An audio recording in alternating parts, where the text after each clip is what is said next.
Hello friends, நாம் வெண்டைக்காய் fry பண்ண போகிறோம் டீப் ஆயிலில். இங்கே பாருங்கள், இதுமாரி கட் பண்ணி எடுத்துக்கலாம். இஞ்சி பூண்டு பேஸ்ட்டு, உப்பு, ரெட் சில்லி, கரம் மசாலா, மைதா, கார்ன்ஃப்ளவர். மிக்ஸ் பண்ணுறதுக்கு தேவையான அந்த அளவுக்கு எடுத்துக்கோங்க. 1 ஸ்பூனோ 2 ஸ்பூனோ அந்த அளவுக்கு எடுத்துக்கின்னு நம்ம தண்ணி போட்டு கொஞ்சம் மிக்ஸ் பண்ணிக்கலாம். மிக்ஸ் பண்ணால் இப்படி தாங்க வரும். இப்போ நம்ம இதை ஆயிலில் போட்டுடலாம்.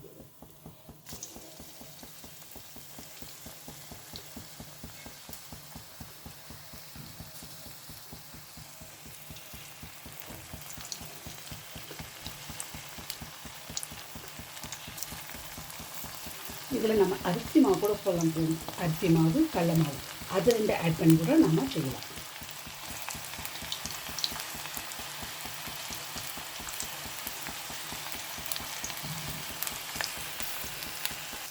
இதுமாரி சின்ன பீஸாக போட்டுட்டு வறுத்து எடுத்துங்க. சாம்பார் சாதத்துக்கும் தயிர் சாதத்துக்கும் லெமன் ரைஸ் எல்லாத்துக்குமே நல்லாயிருக்கும். இன்னும் கொஞ்சம்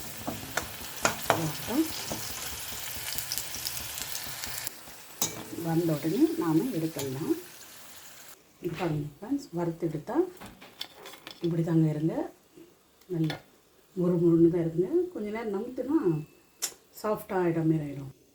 ஃப்ரெண்ட்ஸ், வறுத்தா இது மாதிரி தான் இருக்கும். இது சாம்பார் சாதம், தயிர் சாதம் எல்லா ரைஸ் கூட தொட்டு சாப்பிடும்போது நல்லாயிருக்கும் ஃப்ரெண்ட்ஸ். இதுமாதிரி நீங்களும் ட்ரை பண்ணுங்கள். பல பேர் ட்ரையும் பண்ணியிருப்போம் நாம். ஓகே ஃப்ரெண்ட்ஸ், வேறு ரெசிபியோடு உங்களை பார்க்குறேன். Bye friends.